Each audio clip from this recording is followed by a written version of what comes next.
رسول کریم اما بعد فاعوذ باللہ من الشیطان الرجیم۔ حضرت محترم، اس ویڈیو کے اندر قرآن پاک کی تلاوت کرنا اور دوسروں کو سکھانے کی برکات اور فضائل آپ کے آگے پیش کی گئی ہیں، آپ سماعت فرمائیں۔ اس حوالے سے ایک حدیث مبارکہ میں آپ کو سناتا ہوں۔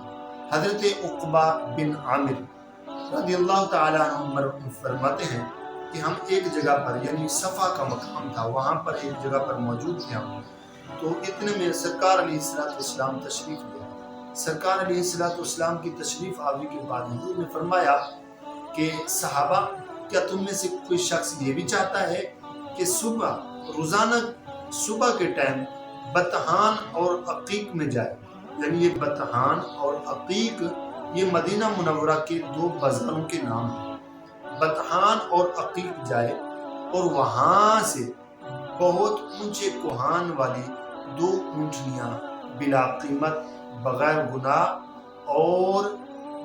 گناہ کے علاوہ صلح رحمی کے ساتھ لے آئے۔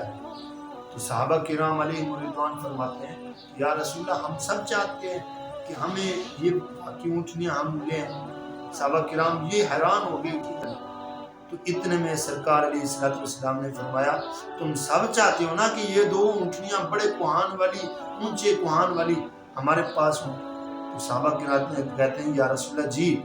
تو حضور نے فرمایا، پھر جاؤ، مسجد میں جاؤ، جا کر کسی ایک شخص کو 2 آیات قرآن پاک کی سکھاؤ، یا یہ بھی نہیں کر سکتے تو خود پڑھو۔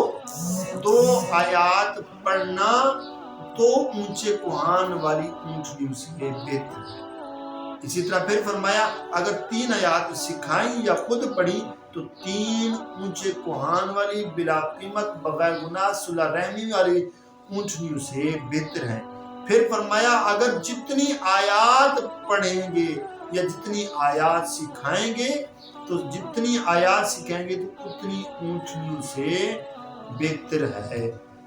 حضرت محترم، اسی طرح حضور علیہ السلام نے فرمایا تھا، خیرکم من تعلم القرآن وعلمہ، یعنی تم میں سے بہترین شخص وہ ہے جو خود قرآن پاک پڑھے اور دوسروں کو سکھائے۔